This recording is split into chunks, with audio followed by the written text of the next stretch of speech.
mendak hampir-hampir kiai maka kabeh nu luhur pangkatna pamajikanna garalak hampir nu luhur pangkatna pokona mah kula geus dijemputkeun saha-sahana nu kasaksian ku mata kula bae guru-guru kula di Bandungna di Garutna kemudian di Tangerangna pamajikanna garalak garak sungut maksudna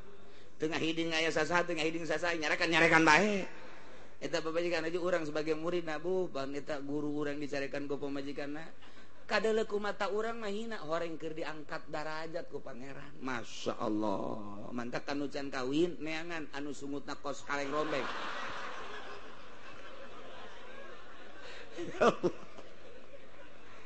atuh iyalah kaum Hawariyin ngajelaskeun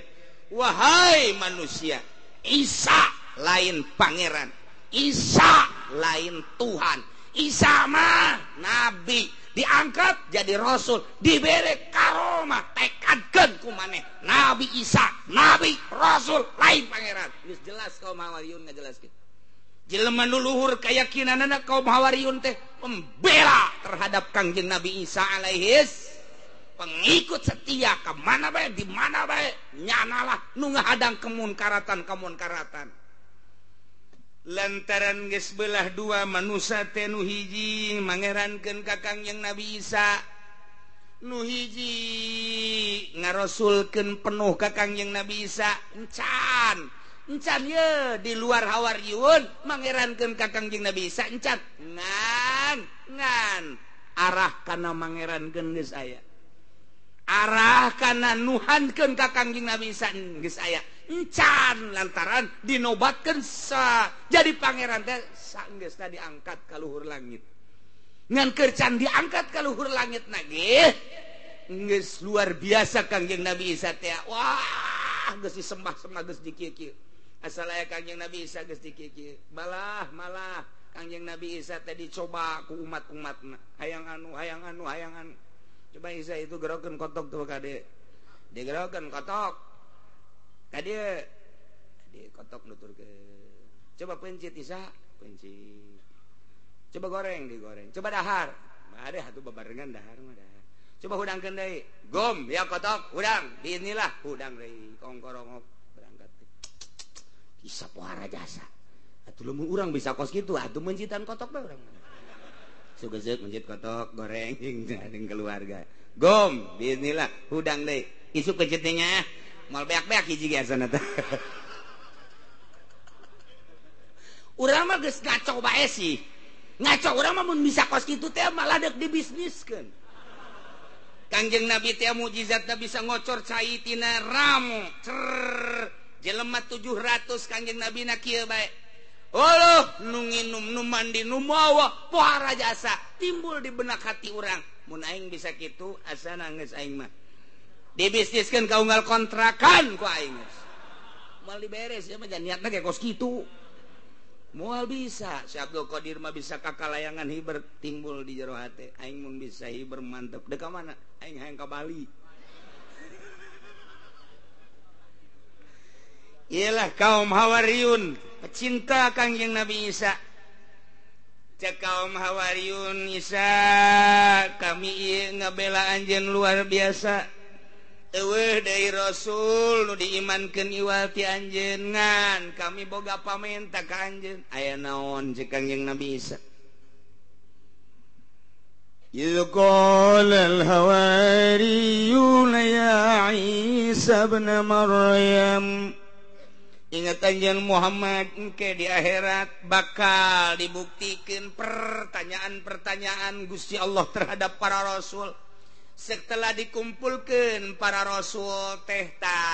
ieu teh engke cek sakaul mah ieu mah munkoti jeung ayat anu awal ieu mah geus nyaritakeun kaistimewaan Kangjeng Nabi Isa kumaha emang pengikut Kangjeng Nabi Isa disebut kaum Hawariyun nyarita ka Kangjeng Nabi Isa bin Maryam kieu ngomongna he Isa hal yastati'u rabbuk apakah mampuheun pangeran anjeun bisaeun migawe pangeran anjeun kawasaeun atawa henteu pangeran anjeun kawasaeun naon cek Kangjeng Nabi Isa Ayun nazila alaina maidatam minas sama pangeran supaya nurunkeun hidangan ti luhur langit coba eta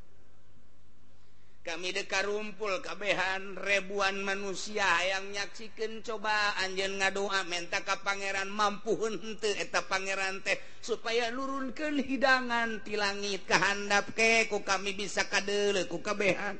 wih eta permintaan lain lalagaan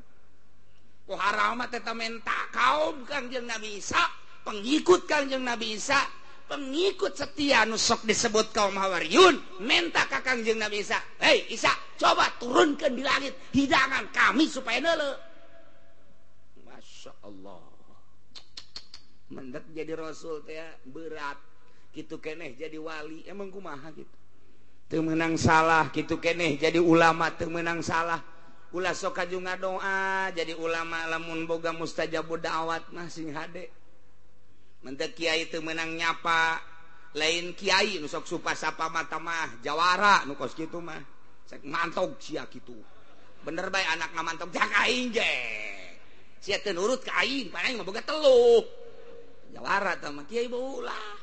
jelema di Ciduhan kiai di Ciduhan alhamdulillah mudah-mudahan eta budak nu di Ciduhan panjang umurna kitu kuduna kiai mah aya nu nakol ceger ka huluna alhamdulillah sakieu ge aing mah henteu paeh ditakol ku sia nuhun geus teu masalah jadi ngeunaheun ieu mah atuh kiai kekarek di Ciduhan goblok sia boga sabar letter sia Ciduh ayo ngadu Ciduh jeung aing sia itu lain kiai atuh kos kitu mah kiai mah kudu cicing keur dicoba ku Allah diomongkeun dijauhan ku muridna ke deukeut deui engke dibere engke dipenta eta kiai ngaranna engke diagung-agung engke dicaci maki dipenta datang ka kumaha kategeran jiwa jeung katauhidan eta kiai nya henteu cak Allah sia ka aing ketika sia diagung-agung tah pangagung teh ti saha tekan sia ketika sia dicaci maki cercaan teh ti saha eta lamun asa ti manusia geus sakitu tah sia boga mansilah boga derajat teh moal naik tapi lamun dek diagung-agung pangagung teh da lain ti sasaha ti Gusti mun ku Gusti teh diagung-agung mah da moal ngagungkeun sanesnu abdi nu Gusti hiji mangsa dicaci maki jeung cercaan teh lain ti manusia hakikat mah ti Gusti nyanggakeun deuk diagungkeun deuk dicaci maki abdi mah dadek ka Gusti bae hamba ai naik ya naik ka mana ka tanggal kalapa tuh jadi lamun can dicoba can bisa tuh ketika dar diberean tah sia diberean ku murid sia teh eta tekad sia ti mana ti Gusti sanes ti murid eta nyada datang eta mah alat Gusti pikeun ngadatangkeun ka abdi nyanggakeun ka Gusti isuk pageto aya nu menta tah sia sata ti Gusti sarua bae dibere teh Gusti ya teu turun darajat sia ese nek jadi wali teh urang mah ngadengnya bisa kakalayangan hiber bisa mustajabud da'awat jelema cara lager eta teh ya kos kitu mata mah embohna nyanana mah embungeun ketika dicobana pahit anu luar biasa pahit kama kapahitanana dicarekan ku pamajikanana boro-boro nyandung jeung usejen puguh nyana manyarekan bae ku Sidina Umar teh hutet kapan lamun di medan laga mah musuh teh ginjil boro-boro musuh setan lompat ka Sidina Umar tapi di mana dicarekan ku pamajikanana kumis tinggal kumis teh gede pan Sidina Umar dicarekan bae buktina ya sahabat datang dek keluhan pemajikan aing dicarekan bela aing dek bebeja ka Sidina Umar pas datang kalawang Sidina Umar keur dijeurot can kaluar cicing bae didegekeun keur dicarekan ku pemajikanna teu ngalawan Sidina Umar teu ngalawan cak sahabat aing dek bebeja dicarekan ka nyana geja sarua aing balik bae cak nyana balik aing ge sarua jeung aing nasibna balik begitu kuluyur kadeuleun ku hei Kade. Geus lila mana? Geus. Aya naon? Lah teu kudu dicaritakeun akur naon kitu. Ampura Amirul Mukminin kula datang ka dieu jauh-jauh maksudna dek bebeja naon? bebeja bapak pemajikan goreng jasa akhlakna maksudnya isuk nyarekan sore nyarekan brak datang ka dieu tuan ge keur dicarekan atuh sama asib atuh kula mending balik kene dengekeun kula lain teu bisa ngalawan musuh ge dibunuh ku aing cek Sayyidina Umar wah atuh setan ge sieun bejana ka aing atuh komo pemajikan ngan pan pamajikan teh mang nyesehkeun nu kudu nama aing nu nyeseh pamajikan mang masakeun nu kudu nama pan aing baju-baju aing atuh kudu diseuseun aku tapi pan pamajikan mang nyesehkeun kemudian anak-anak nu urang pan eta kudu nama urang nu nyusuan pak pamajikan dibayar henteu kan urang mah lain nyusuan nyusu oh jahe eta inget ka dijana wah kajeun teuing nyarekan mah lantaran loba hak-hak urang loba hak-haknya anak anu ku urang teu dipigawe oh kitu ja muhur datang ka imahna eta sahabat yang geus cicing bae carekan ku pamajikan datang ka di kitu-kitu ceulina cicing inget ka Sayyidina Umar we jangan inget gitu Masya Allah tuh eta teh naon begitu Sayyidina Umar dicarekan sakitun cicing bae ronjat naik pangkatna carekan ku pamajikanana minggu hareupna deui ronjat naik deui beuki nikmat salat teh cek Sayyidina Umar ku ngeunaheun jasa salat pernah nanyakeun ka Gusti abdi Gusti nikmat amat ketika salat teh